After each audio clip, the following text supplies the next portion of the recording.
Hello friends, welcome to A to Z English classes. आज हम लोग 12th क्लास का जो पहला चैप्टर है हिंदी का पोएट्री सेक्शन का, वो है करवक। आज हम लोग करवक के बारे में पढ़ेंगे। करवक जो कि एक बहुत ही बेहतरीन चैप्टर है और एग्जाम में इससे प्रश्न तो कंफर्म है।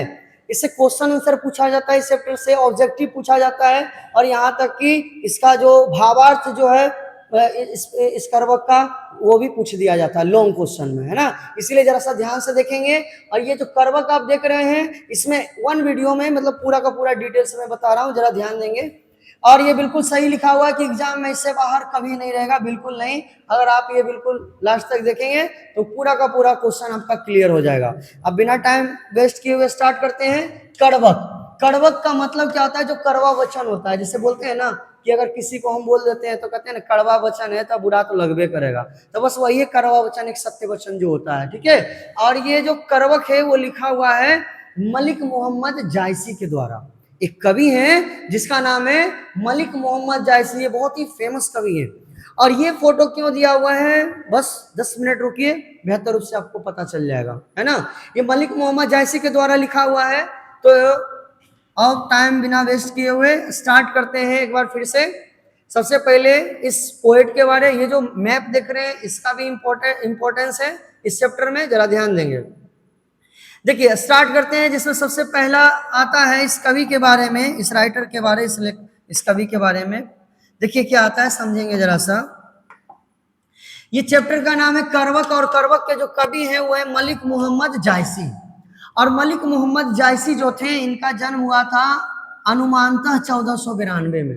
अनुमानतः कहा गया है, मतलब अनुमान लगाया गया है, एग्जैक्ट आज तक किसी को मालूम नहीं है कि इनका जन्म कब हुआ था। बस ये अनुमान लगाया गया है कि शायद 1492 में इनका जन्म हुआ होगा। ऐसा क्यों कहा जा रहा है, ध्यान से सुनेंगे। मैं एक एग्जांपल देता हूं, जैसे अभी अभी इस मॉडर्न समय में भी 2025 जैसे समय में भी मैं एडमिशन लेता हूँ स्टूडेंट का, तो मैं जब उससे डेट ऑफ बर्थ पूछता हूँ तो गांव परिवेश के बहुत सारे ऐसे बच्चे होते हैं जिनको कि अपना डेट ऑफ बर्थ मालूम नहीं होता है। अब जिनको डेट ऑफ बर्थ मालूम नहीं है अपना, इसमें कोई बड़ी बात नहीं है, क्योंकि गांव परिवेश में इतना बर्थडे ये वो मनाते हैं नहीं, डेट ऑफ बर्थ ही लिख के रखते हैं नहीं। तो ये चूंकि अभी के तो है नहीं, आप देखेंगे तो लगभग देखिए 500 साल से लगभग पुराना ये कवि है, तो उस समय क्या वो डेट ऑफ बर्थ याद रखते होंगे, क्या लिखते होंगे? तो ऐसा नहीं है ना। तो इसलिए अंदाज लगाया गया है कि शायद ये इनका जन्म 1492 में हुआ होगा। आज भी आप अपने आसपास के बुजुर्ग व्यक्ति से उनका उम्र पूछ लीजिए तो वो बताएंगे बेटा लगभग होता होगा 70 75 या 65 70, ऐसे बोल देते हैं। 65 70 साल के का कोई वैल्यू नहीं है क्या 5 साल का? तो ऐसे अंदाज बोल देते हैं। वैसे ही यहाँ अंदाज किया गया, अनुमान लगाया गया है कि शायद इनका जन्म हुआ होगा अनुमानतः 1492 में, ठीक है। ये याद रखेंगे, क्वेश्चन पूछता है ये ऑब्जेक्टिव में कि मलिक मोहम्मद जायसी का जन्म कब हुआ था, अनुमानतः 1492। और मृत्यु हुई थी 1548। मृत्यु कंफर्म है, क्योंकि जो फेमस व्यक्ति हो जाते हैं फिर उनके मृत्यु तो लोग याद ही रखते हैं, है ना। तो इनकी मृत्यु जो हुई थी वो 1548 ईस्वी में हुई थी, है ना। ये कंफर्म है डेथ मृत्यु का, लेकिन जन्म का कंफर्म नहीं था, ये अनुमान लगाया गया है। इसको अगर मैं पूरा डिटेल से बोलूं तो इनके ध्यान देखिए जरा सा। तो इनका जन्म जो है, ये मलिक मोहम्मद जायसी जो है, इनका जन्म हुआ था 15वीं सदी उत्तरार्ध अनुमानतः 1492 में। जरा ध्यान देंगे ये क्या लिखा हुआ है, आपको अभी समझ नहीं आ रहा होगा, लेकिन 2 मिनट रुक जाइए, एकदम बिल्कुल एकदम याद हो जाएगा ये है क्या। 15वीं सदी उत्तरार्ध अनुमानतः 1492। मतलब अगर मैं पूछूं कि करवक के कवि कौन है, तो ऑब्वियस सी बात है क्या बोलेंगे, मलिक मोहम्मद जायसी। और मलिक मोहम्मद जायसी का जो जन्म हुआ था वो कब हुआ था, तो शुद्ध रूप में आपको बोलना चाहिए 15वीं सदी उत्तरार्ध अनुमानतः 1492 ईस्वी में इनका जन्म हुआ था, ये बोलना चाहिए। लेकिन इतना लंबा ये है क्या लिखा हुआ, ये रट तो लेंगे लेकिन समझ में नहीं आएगा ये है क्या। तो मैं अब समझा रहा हूं, जरा सा ध्यान देंगे। जैसे सपोज दैट अगर कोई व्यक्ति है, उनका जन्म मान के रखिए 1400 अगर 8 ईस्वी में हुआ, तो सबसे पहले ये बताइए इनको क्या बोलेंगे, 14वीं सती बोलेंगे कि 15वीं सती? सबसे पहले मैं बता दूं, सती का मतलब होता है 100, है ना, 100 होता है। जैसे कि अगर यहाँ 1408 है तो ये 14वीं सती कहलाएगा या 15वीं सती कहलाएगा, है ना? 14वीं या 15वीं क्या कहलाएगा? तो अगर जिनको मालूम है बहुत अच्छी बात है, नहीं मालूम है बता देता हूँ, ये 15वीं सती कहलाएगा, 14वीं नहीं कहलाएगा। 1408 है लेकिन 14वीं शताब्दी नहीं कहलाएगा, 15वीं शताब्दी या 15वीं सती कहलाएगा। इसका कारण क्या है, इसका रीजन क्या है, जरा सा ध्यान देंगे। जैसे सपोज दैट यहाँ पे लिखा हुआ है 1400 ईस्वी, 1400 के बाद अगर मैं बोलूं तो अच्छा, जैसे कि डॉट डॉट करके है 1405, है ना? 1405, 1408 इस तरीके से डॉट डॉट करके 1450, 1455 या 56 डॉट डॉट डॉट इस तरीके से 1500 ईस्वी। अब यहाँ ध्यान से देखेंगे तो अगर ये देखेंगे कि 1400 ईस्वी है, इसके बाद जैसे ही आ गया 1401, 1402, 1403, 1404, 1405, अगर ऐसे आ गया, जिससे 5 आ गया मान के रखिए, या 1 2 3 4 5, इसमें सब एक क्या देखेंगे कि ये हमेशा बढ़ रहा है, किधर की ओर बढ़ रहा है, 15 की ओर बढ़ रहा है। ये 1400 से प्लस जैसे ही हो गया, ये किधर की ओर बढ़ रहा है, ये 1500 की ओर बढ़ रहा है। इसलिए सबसे पहले तो ये ध्यान रखिएगा, 1400 से जैसी प्लस हो गया तो इसको 14वीं नहीं 15वीं बोलेंगे, है ना? 15वीं बोलेंगे। जैसे कि 2025 तो ये किधर की ओर बढ़ रहा है, 2100 की ओर बढ़ रहा है, इसलिए इसको बोलते हैं 21वीं सदी बोलते हैं या 21वीं सती बोलते हैं, है ना? चूंकि ये 2025 जो है 26, 27, 28 ऐसे करते हुए किधर की ओर बढ़ रहा है, 2100 की ओर बढ़ रहा है ना? तो इसलिए करके इसको बोलेंगे 21वीं सदी, है ना? ये 21वीं सती बोलते हैं, ठीक है? तो अभी हम लोग 21वीं सती में रह रहे हैं। तो वैसे ही 1400 से प्लस जैसे हुआ वो 15वीं सदी हो गया। अब देख ध्यान देंगे, जरा सा धैर्य रखेंगे। देखिए अब यहाँ देखेंगे एक नोटिस करने वाला बात क्या, कि इन दोनों के बीच जो होता है वो होता है 1450। गौर कीजिएगा जरा, इन दोनों के बीच क्या होता है 1450। अगर 1450 से एक भी प्लस हो गया, 1451, 1452, 1453, अगर ऐसा कुछ हो गया तो याद रखिएगा आधा से प्लस, यानी दोनों के बीच आधा जो है, आधा से प्लस जैसे ही होता है, तो इससे आधा से प्लस जैसे ही होता है तो उसको हम कहते हैं उत्तरार्ध, है ना? उसको क्या कहते हैं, उत्तरार्ध कहा जाता है, ठीक है?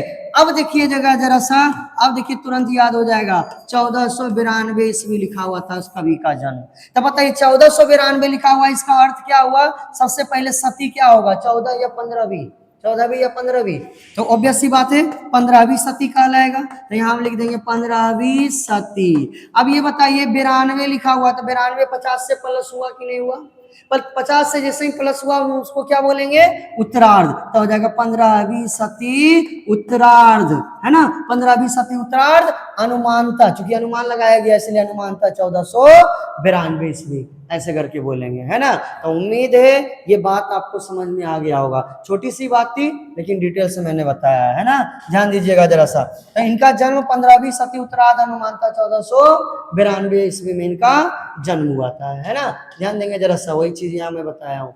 अब देखेंगे जरा सा इनके निवास स्थान की बात करूं, मतलब वो कहाँ पे रहते थे, तो ये रहते थे जायस में। समझेंगे जरा, आज भी ये जगह है, गांव है, ये जायस एक गांव है। अगर आप YouTube पे सर्च करेंगे या गूगल पे तो वो गांव आ जाएगा। ये गांव जो है जायस जो है, जायस में ये रहते थे, और इनके मरने के बाद इनका कब्र जो बनाया गया वो अमेठी में बनाया गया। और ये कहाँ है, उत्तर प्रदेश में। उत्तर प्रदेश में ही ये गांव है जायस, और उत्तर प्रदेश में ही है अमेठी, दोनों अलग अलग जगह है। तो इनका निवास स्थान, यानी ये रहते कहाँ थे, क्वेश्चन आएगा कि मलिक मोहम्मद जायसी का निवास स्थान कहाँ था। तो इनका निवास स्थान कहाँ था, जायस। चूंकि इनका घर जायस में था ना, इसीलिए हम इनका नाम पड़ गया जायसी, ठीक है? ये ध्यान रखेंगे, जायसी नाम इनके गांव के नाम पे ही पड़ा था। चूंकि ऐसे लोग होते हैं ना, कुछ लोग एक ही जगह के रहते, जिस जगह के रहते हैं उस नाम से फेमस हो जाते हैं ना। जैसे कोई भागलपुर का है तो उसको बोलते हैं भागलपुरी, है ना? जनरली ऐसे बोलते हैं। तो बस वैसे ही ये जायस के थे तो जायसी ये कहलाए। और इनकी मृत्यु होने के बाद इनका जो कब्र जो था वो अमेठी उत्तर प्रदेश में जो है इनका कब्र बनाया गया। और आपको मैं बता दूं, इनके नाम से, मलिक मोहम्मद जायसी के नाम से यूपी में जायस और अमेठी के आसपास कुछ कुछ क्षेत्र जो है फेमस है, वहाँ का पुस्तकालय इनके नाम से है, कुछ जगह टूरिस्ट प्लेस जो है इनके नाम पर है ना, मलिक मोहम्मद जायसी के नाम पर। ये बहुत ही सुप्रसिद्ध कवि है, बहुत ही फेमस कवि है, इसलिए इनसे इनसे क्वेश्चन फाइनल एग्जाम में कंफर्म पूछेगा, जरा ध्यान देंगे। तो ये रहते थे कहाँ, जायस में, और इनके मरने के बाद इनकी कब्र बनाई गई अमेठी में। अमेठी कहाँ है, उत्तर प्रदेश में। इसके आगे अगर मैं इसके बारे में बात करूं तो इनके पिता का नाम देखिए, इनके पिता का नाम और गुरु का नाम, ये दोनों याद करने में ना बच्चा को प्रॉब्लम होता है, ये अच्छा से जरा सा याद कर लेंगे आप।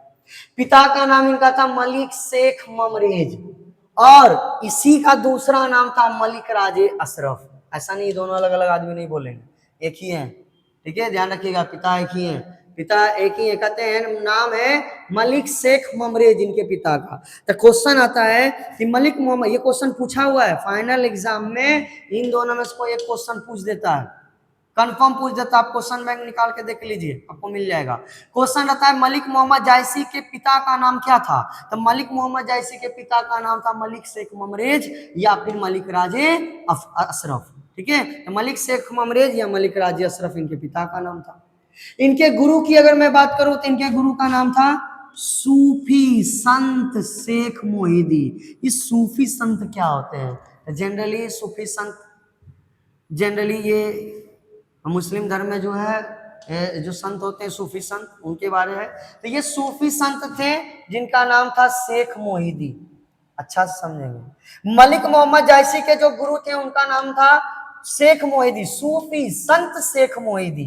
और एक और गुरु थे इनके, गुरु दो थे, एक सूफी संत शेख मोहिदी और एक का नाम था सैयद अशरफ जहांगीर। एक क्वेश्चन ये भी पूछ देता है कि मलिक मोहम्मद जायसी के गुरु का नाम क्या था, तो मलिक मोहम्मद जायसी के गुरु का नाम सूफी संत शेख मोहिदी या फिर सैयद अशरफ जहांगीर इनका नाम था, ठीक है। उम्मीद है ये बात समझ में आ गया होगा। इसके आगे मैं बात करूं तो इसके आगे लिखा हुआ इंपॉर्टेंट बात, अब यहां से मेन चैप्टर स्टार्ट होता है। अब यहां से वृत्ति का मतलब होता है खास बात, समझेंगे जरा सा।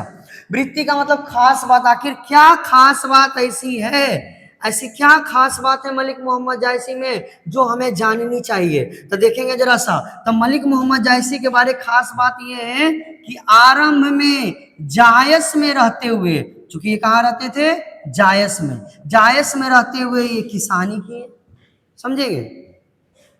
एक क्वेश्चन भी आई, एकदम क्वेश्चन कि मलिक मोहम्मद जायसी आरंभ में क्या करते थे, मलिक मोहम्मद जायसी आरंभ में क्या करते थे, तो किसानी करते थे, ठीक है। ये क्वेश्चन ऑब्जेक्टिव भी में करवाऊंगा, देख लीजिएगा, पूछा हुआ है। आरंभ में ये जायस में क्या करते थे, किसानी करते थे। बाद में शेष जीवन ये इन्होंने फकीरी में बिताया, हालांकि ये लास्ट में लिखना चाहिए और ये वाला बात पहले, लेकिन उल्टा लिखा हुआ बुक में, क्या समझिए। तो शुरुआती में कहते हैं ये जायस में रहते हुए किसानी किए, बाद में शेष जीवन इनका फकीरी में बीता। आपको मैं बता दूं, बचपन में ही अनाथ हो गए थे, साधु फकीरों के साथ भटकते हुए इनका बचपन बीता। मतलब फिर से सुनिए, जब ये छोटे थे तब ये अनाथ हो गए थे, इनका कोई आगे पीछे कुछ कोई भी नहीं था। तो एक छोटा बालक थे और इनके आगे पीछे कोई नहीं है, तो कौन इनको खाने को देगा। तो इस पृथ्वी पर, इस भारत देश में ऐसे एक कम्युनिटी है, ऐसे लोग होते हैं जिन्हें साधु संत कहते हैं, उनका हृदय बहुत बड़ा होता है। अगर एक सच्चे साधु संत जो होते हैं, अगर एक रोटी एक मिल गया और वो खा रहे हैं, खाने के समय अगर एक कुत्ता भी आ जाता है ना, तो अपने ही एक रोटी में से एक टुकड़ा उसको जरूर देते हैं। गाय आ जाती है तो उसको भी जरूर देते हैं, उनका हृदय इतना बड़ा होता है ना। तो वही जो है, क्योंकि ऐसा है, क्योंकि वो हर किसी में ईश्वर को देखते हैं इसलिए करके। तो वैसे ही जो है, ये जो मलिक मोहम्मद जायसी थे, जब ये छोटे थे तो साधु संत को देखे तो उनके पास गए, साधु संत देखा है बच्चा भूखा है तो उसको दे दिए एक रोटी। अब रोटी उनको मिल गया तो साधु संत के साथ ही घूमने लग गए, उन्हीं के साथ, देखा इसका आगे कोई पीछे है नहीं, साधु संतों के साथ ही ये चल दिए, उन्हीं के साथ जो है इनका बचपन बीता है। यानी बचपन में, ध्यान से सुनिएगा, ये बचपन में ही अनाथ हो गए थे, साधुओं और फकीरों के साथ भटकते हुए इनका बचपन बीता। लेकिन जब भटकते हुए इनका बचपन बीता, जब ये जवान हुए तो इनको भी लगा कि भाई दुनिया कितना सुखी है, कितना संसार इनका अच्छा है, सब लोग शादी विवाह कर रहा है, बच्चे हैं, घर परिवार है, कितना अच्छा है। तो इनका भी मन आया कि हम भी क्यों ना ऐसा गृहस्थ जीवन करें, है ना, ऐसा शुरू करें गृहस्थ जीवन। और ये कोशिश भी की है, जिसमें कि सबसे पहले ये एक कुटिया बनाकर रहने लगे, खेती करने लगे। लेकिन सोचिए, क्या उस व्यक्ति को खेती बाड़ी में मन लगेगा जो बचपन से ही साधुओं फकीरों के साथ रहे हैं, ईश्वर की भक्ति करते हैं, हमेशा समय गया है, उनको कहाँ मन लगेगा किसानी में, है ना। इसलिए वो किसानी छोड़ दिए, किसानी को वो छोड़ दिए, उसके बाद फिर पूरा जीवन वो फकीरी में ही बिताए, है ना। इनके बारे ये बात है, ठीक है। ये वृत्ति था, इनके बारे कुछ खास बात था जो मैंने बताया। इसके बाद ध्यान देंगे जरा सा, यहाँ से तो इंपॉर्टेंट चैप्टर स्टार्ट ही हो रहा है ना। अब इसके बारे व्यक्तित्व, एक क्वेश्चन आंसर, बहुत ही important question answer final exam में पूछा जाता है। वो क्वेश्चन ये है कि मलिक मोहम्मद जायसी का व्यक्तित्व जो है वो कैसा था। मलिक मोहम्मद जायसी का व्यक्तित्व कैसा था, यानी पर्सनालिटी, इसको इंग्लिश में कहते हैं पर्सनालिटी, है ना। तो व्यक्तित्व इसका इनका कैसा था, तो इनका व्यक्तित्व कैसा था समझेंगे।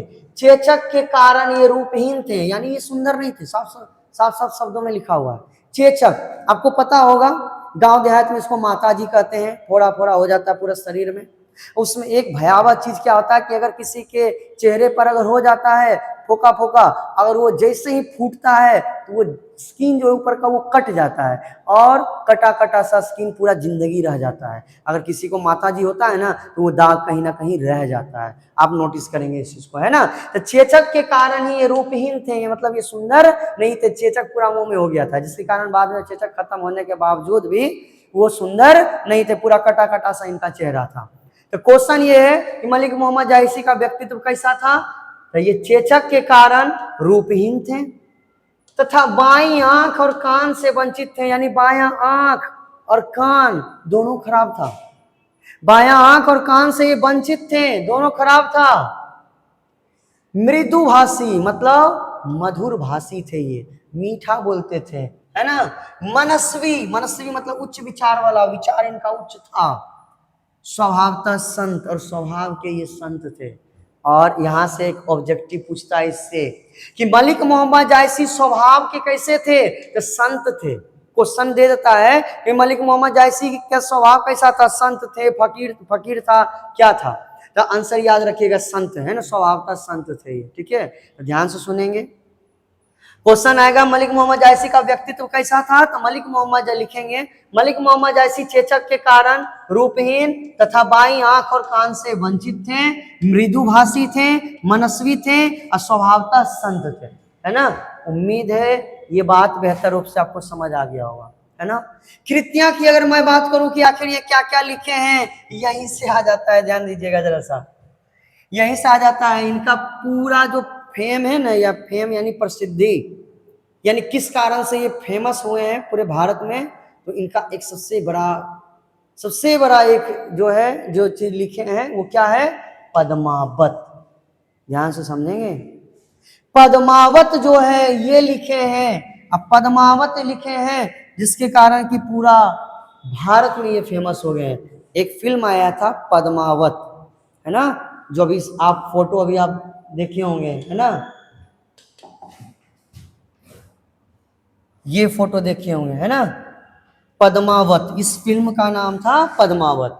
ये जो फिल्म आप देख रहे हैं ना, ये जो फिल्म बनाया गया है, इसके ऊपर जो ये जो कहानी लिखी गई है, ये कहानी लिखने वाले और कोई नहीं, मलिक मोहम्मद जायसी थे। मलिक मोहम्मद जायसी इस कहानी को लिखे हैं और इसी कहानी के ऊपर ये फिल्म बना हुआ है। इस कहानी में ध्यान से सुनेंगे, इस कहानी, ये जो कहानी है जो पद्मावत, इसमें एक किसमें है, ये इस कहानी में कौन कौन है, तो सबसे इंपॉर्टेंट कैरेक्टर राजा रतन सेन, है ना, जो कि चित्तौड़ के राजा थे। रतन सेन, आप फिल्म देखे होंगे, आपको पता होगा, नहीं देखे कोई बात नहीं, समझ लीजिए, आज अब फिर से पढ़ने को मिल जाएगा। एक थे अलाउद्दीन खिलजी और दूसरा बोलते हैं ना परम सुंदरी जो थी वो पद्मावती थी। ये पद्मावती का कैरेक्टर में है ना, पद्मावती, अलाउद्दीन खिलजी और राजा रतन सेन जो थे, है ना, इन तीनों के बारे इसमें लिखा हुआ है। मेनली पद्मावत में राजा रतन सेन और पद्मावती के प्रेम कहानी को दर्शाया गया है ना, और ये राजा रतन सेन की दूसरी पत्नी थी, ठीक है, ध्यान रखिएगा। और राजा रतन सेन के बारे में थोड़ा सा एक ब्रीफ कर दूं जरा सा, ये पद्मावत जो कहानी दिया गया है, तो राजा रतन सेन एक बार अपने महल में बैठे होते हैं, तो इनकी पत्नी जो है तो इनकी पत्नी कहती हैं किसी बात पर, देखिए ऐसा है कि एक बार दरबार में बैठे होते हैं और किसी बात पर खुश हो जाते हैं, देखते होंगे राजा खुश हो जाते थे, अपना माला उतार के दे देते थे मोतियों वाला। वैसे ही ये भी कि माला उतार के एक दास को दे दिए कि लो, खुश हुए तुम्हारे विचारों से, बातों से। मोती दे तो दिए, मोती वाला जो माला था वो दे तो दिए, लेकिन इनकी पत्नी जो थी वो ऊपर से देख रही थी, और जब पत्नी के समीप जाते हैं, वहां जाते हैं, तो पत्नी बड़ा दुखी होती है और कहती है कि आपने क्या किया, ये वो इतना महंगा मोती, महंगा मतलब वो इतना अमूल्य मोती जो था आप उसको दान में दे दिए। वो पता है कौन सा मोती था, वो सिंघल द्वीप का मोती था, और सिंघल द्वीप का मोती इतना आसान नहीं होता है ना, वो बहुत मुश्किल से मिलता है। और रूठ जाती हैं और कहती हैं कौन ला के देगा हमको वो सिंघल द्वीप की मोती, है ना, वो रूठ जाती हैं। तो उस पत्नी को मनाने के लिए ये जो राजा रतन सेन है ये चले जाते हैं कहाँ, तो ये चले जाते हैं जो जहाँ सिंघल द्वीप चले जाते हैं, जहां पर से कि मोती मिलता है। और जब सिंघल द्वीप जाते हैं तो वहां पर, एक मिनट जरा सा, सिंघल द्वीप जब ये जाते हैं, जब सिंघल द्वीप पहुंचते, सिंघल द्वीप आज के समय में भारत और श्रीलंका के बीच कहीं आसपास यहाँ किसी जगह पर जो है ये सिंघल द्वीप जो है एग्जिस्ट करता है, ठीक है। उस समय भारत और श्रीलंका के ये जो बीच जो है यही कहीं आसपास जो है वो सिंघल द्वीप था, ठीक है। तो सिंघल द्वीप ये चले जाते हैं। सिंघल द्वीप जब जाते हैं तो वहां का राजा इनको बहुत ही स्वागत करता है। और सिंघल द्वीप ऐसे नहीं है, अभी के जैसा नहीं है। पहले के लोग क्या है, गोताखोर होते थे, समुद्र के अंदर गोता लगाते थे, ऑक्सीजन और कुछ नहीं होता था, ऐसे ही गोता लगाते थे, मोतियों को चुनते थे, है ना, मतलब वो सिप जो होता है उससे निकाल के मोती निकालते थे। वैसे करके निकालने में तो टाइम लगता है। तो राजा को बोले आप कुछ दिन आराम कीजिए, हम मोती आपको ढूंढ के ला के दे देते हैं। किनको? रतन सेन को बोले, वहां के जो राजा थे। तो बिल्कुल सही है, सब कुछ ठीक था। ये भी रुक गए, बोले ठीक है हम मोती लेकर के ही जाएंगे। और इसी बीच में इनकी मुलाकात उस वहां के राजा की बेटी जो है पद्मावती, उनसे मुलाकात होती है, जो कि बहुत ही सुंदर होती है। और ये राजा रतन सेन जो है इनका जो है प्रेम हो जाता है पद्मावती से। ये एक दूसरे को प्रेम करने लगते हैं और मोती के साथ साथ इनको भी लेकर के चित्तौड़ चले जाते हैं। और इन्हीं दोनों का प्रेम का कहानी जो है वो दिखाया गया है पद्मावत में, ठीक है। और ये जब पता चलता है कि पद्मावती इतनी सुंदर है तो अलाउद्दीन खिलजी जो है युद्ध करने को तैयार हो जाता है। अलाउद्दीन खिलजी जो कि इसका कैरेक्टर नहीं, बहुत महा बेकार कैरेक्टर है, कैरेक्टर लेस इंसान जिसको हम बोल सकते हैं, है ना। ये ऐसे इंसान था, ये इसके बारे में विशेष क्या बताऊं मैं, है ना। ये सिंपल से समझिए, बहुत ही कैरेक्टरलेस इंसान था। जब पता चलता है कि पद्मावती इतनी सुंदर महिला है तो ये युद्ध करने को जो है रतन सेन से तैयार हो जाते हैं और युद्ध करते हैं और छल से जो इसको मार देते हैं। छल से इसको मार तो देते हैं, लेकिन छल से मार देने के बावजूद जो है ये जो पद्मावती है वो इनके हाथ नहीं लगती, बल्कि ये जौहर कर लेती हैं। जौहर किसको कहते हैं? तो जब देखती हैं कि राजा रतन सेन जो है उसकी मृत्यु हो गई तो ये क्या करती हैं कि एक बहुत जैसा स्विमिंग पूल होता है ना, वैसा ही होता था, उसमें सारा लकड़ी और दे के, घी दे करके, आग लगा के, और जितनी भी महल में रानी थी, इनकी पहली पत्नी हो या दासियां हो, सबके सब जितनी महिलाएं थी सबके सब उस आग में कूद पड़ी और जौहर कर ली। ये दिखाता है भारत का महिला का जो सम्मान है, जो इज्जत है, जो गरिमा है, उस चीज को दिखाता है ना, कि एक सम्मान के लिए, अपने इज्जत के लिए, है ना, अपने आप को आग के हवाले कर दिए, जौहर कर लिए, लेकिन शकल तक अपना जो है वो अलाउद्दीन खिलजी को नहीं दिखाए, है ना। यही चीज इसमें लिखा गया है पद्मावत में। और इसी पद्मावत के कारण जो है ये इतना फेमस हो गए हैं ये कवि, है ना, मलिक मोहम्मद जायसी। तो याद रखेंगे ये क्या क्या लिखे हैं। तो सबसे इंपॉर्टेंट चीज ये लिखे हैं पद्मावत, ठीक है, ध्यान देंगे जरा सही। पद्मावत लिखे हैं, अखरावट लिखे हैं, आखिरी कलाम लिखे हैं, चित्ररेखा लिखे हैं, कहरनामा, मसला या मसलनामा। इसके अतिरिक्त और क्या लिखे हैं? चंपावत, होलीनामा, इतरावत। ये सब के सब लिखे हैं कौन? मलिक मोहम्मद जायसी। मलिक मोहम्मद जायसी इन सब के अलावा ये सब चीजों को लिखे हैं, ये आपको याद रखना पड़ेगा। इन सब में सबसे इंपॉर्टेंट था यही पद्मावत, ठीक है। हालांकि इसके अलावा ये क्वेश्चन पूछा जा चुका है। चंपावत, होलीनामा, इतरावत, इनमें से कोई भी एक दे देगा, है ना, कि इसके कवि कौन है, तो मलिक मोहम्मद जायसी है ना। उम्मीद है आपको ये समझ में आ गया होगा। इसके आगे मैं बात करूं तो ये जो हम लोग करवक पढ़ेंगे, तो ये करवक किस भाषा में आखिर लिखा हुआ है? तो ये लिखा हुआ है अवधी भाषा में, याद रखेंगे। क्वेश्चन आता है कि ये किस भाषा में लिखा गया है? अवधी भाषा में लिखा गया है। मन में आता होगा अवधी भाषा सर कैसा होता है? पूरा का पूरा हम पद ही पढ़ेंगे, हम पूरा का पूरा करवक ही पढ़ेंगे अवधी भाषा में, तो वहां आप देख लीजिएगा, है ना। फिलहाल अभी याद रखेंगे कि भाषा कौन सी भाषा में लिखे थे? अवधी भाषा में, ठीक है।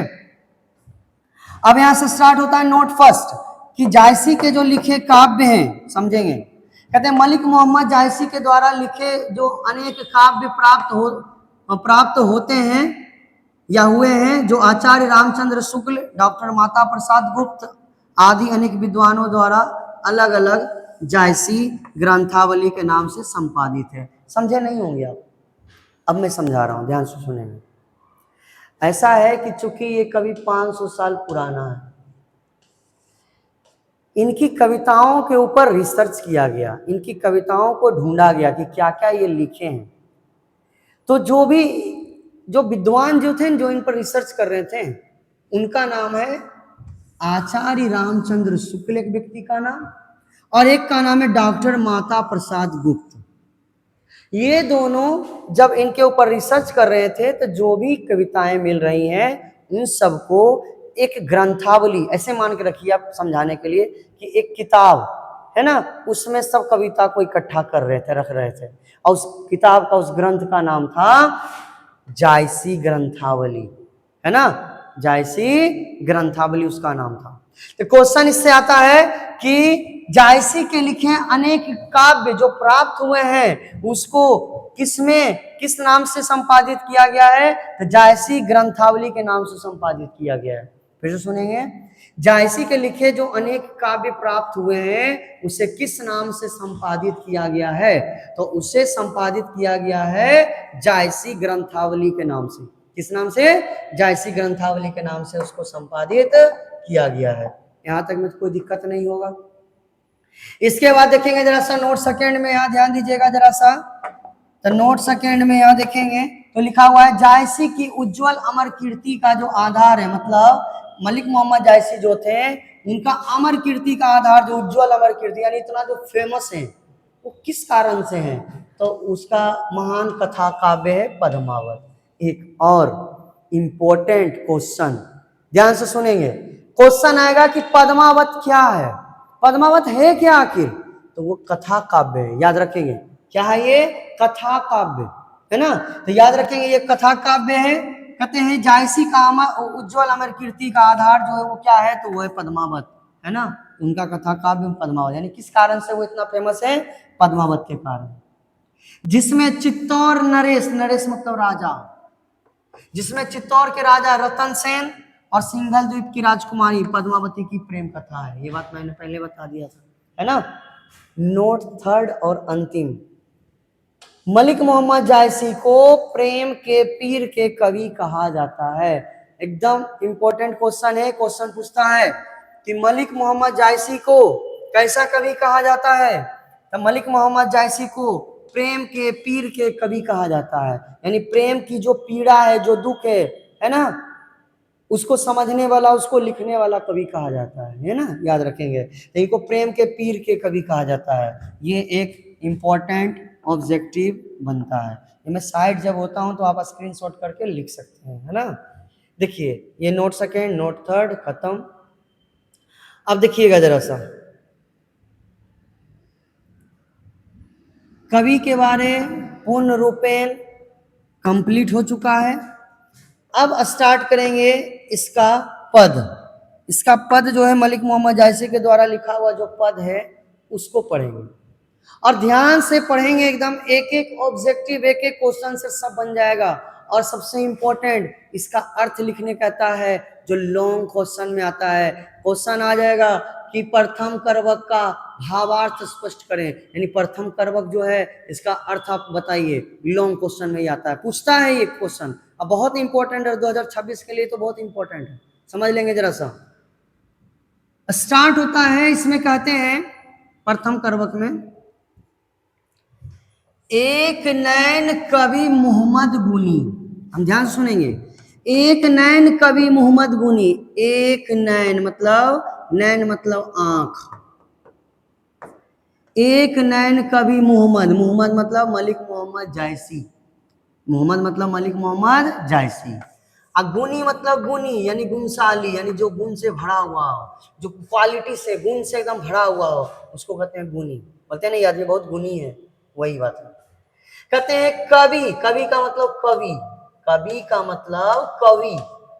कहते कवि मलिक मोहम्मद जायसी, ध्यान से सुनेंगे, कवि मलिक मोहम्मद जायसी एक आंख का होते हुए भी गुनी है, एक आंख का होते हुए भी गुनी है। मतलब सोचिए, कहते एक आंख हुआ तो क्या हुआ, फिर भी गुनी है, ये गुण इनके अंदर भरा हुआ है।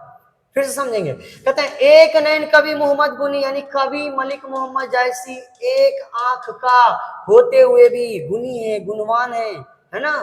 सोई विमोहा जेई कवि सुनी, कहते सोई विमोहा जेई कवि सुनी, जेई मतलब जिसने, जेई मतलब जिसने, कवि का मतलब यहाँ पर काव्य हो जाएगा। ध्यान से सुनिए, अंतर डिफरेंस समझिए, यहाँ पर कवि का मतलब कवि हो गया और यहाँ पर कवि का मतलब काव्य, दोनों में अंतर है ना। सुनी मतलब सुनना, कहता है जिसने भी इसके इनके काव्य को सुना, जिनके जिसने भी इनके काव्य को यानी इनकी कविता को सुना, सोई, सोई मतलब वही, वही विमोहा मतलब मोहित होना, वही मोहित हो गया, है ना, मोहित होना। जरा ध्यान देंगे जरा सा, कहते सोई विमोहा जेई कवि सुनी, और जिसने भी इस काव्य को सुना, है ना, जिसने भी काव्य को सुना वही मोहित हो गया, यानी इनके काव्य को सुन के एकदम मोहित हो गया, मतलब एकदम मन प्रसन्न हो गया कि भाई क्या सुने हैं, क्या पढ़े हैं, है ना, ये चीज है। ध्यान से सुनिएगा, कहते हैं एक नैन कवि मोहम्मद गुनी, यानी कवि मलिक मोहम्मद जायसी एक आंख का होते हुए भी गुनी है। सोई विमोहा जय कवि सुनिए, जिसने भी काव्य इनके काव्य को सुना वही मोहित हो गया। कहते हैं चांद जैस जग विधि अवतारा, अवतार लिखल है या अवतारा होगा, ठीक है। कहते चांद जैस, जैस मतलब होता है जैसा, है ना, चांद मतलब चंद्रमा।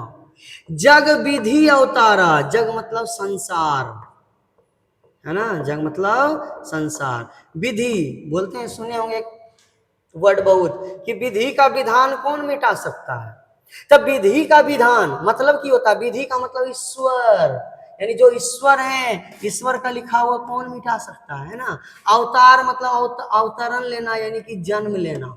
ध्यान से समझेंगे जरा सा, अवतार मतलब जन्म लेना। कहते चांद जैस जग विधि अवतारा, कहते हैं चांद के जैसा, किसके जैसा, चांद के जैसा इस संसार में ईश्वर ने मुझे जन्म दिया है। सोचिए, आपके अंदर ये कॉन्फिडेंस है, आपके अंदर कोई त्रुटि है, कोई कमी है, अब फिर भी आप अपना कॉन्फिडेंस, अपनी प्रशंसा कर रहे हो, है ना।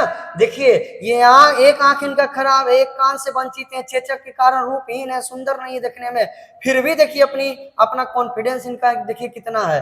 ये कह रहे हैं कि चांद जैस जग विधि अवतारा, कि चांद के जैसा, अपनी तुलना ये चांद से कर रहे हैं। क्वेश्चन है कि समझिएगा कि अपनी तुलना चांद से कर रहे हैं, कि चांद जैसे जग विधि अवतारा, कि चांद के जैसा इस संसार में, देखिए चांद जैसा मतलब चांद के जैसा, है ना, जग मतलब इस संसार में ईश्वर ने मुझे जन्म दिया है, चांद के जैसा इस संसार में मुझे जन्म दिया है ना, ईश्वर ने। कहते हैं दीन कलंक किन्ह उजियारा, हम ध्यान से समझिएगा, दीन कलंक, दीन मतलब दिया गया, समझेंगे जरा सा, एक मिनट आपको साफ सुथरा दिखे इसके लिए। देखिए दिन मतलब दिया गया, कलंक मतलब यहाँ पर दाग हो जाएगा। ध्यान से समझेंगे, शब्द हर जगह अलग अलग अर्थ निकलता है।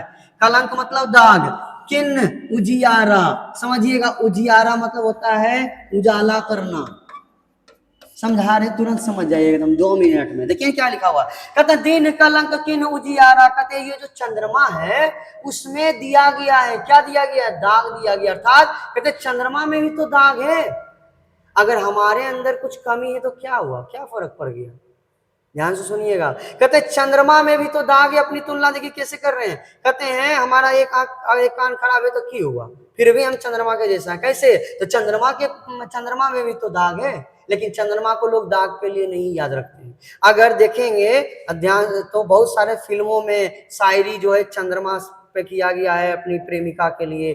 कभी बहुत सारा जो है चंद्रमा के का प्रकाश जो है चांदनी रात का जो है वर्णन किए हैं, है ना। लोग अपनी प्रेमिका का या जिससे प्रेम करते हैं जो भी हो, उनकी तुलना चंद्रमा से कर देते हैं कि चांद के जैसा हो तुम, है ना।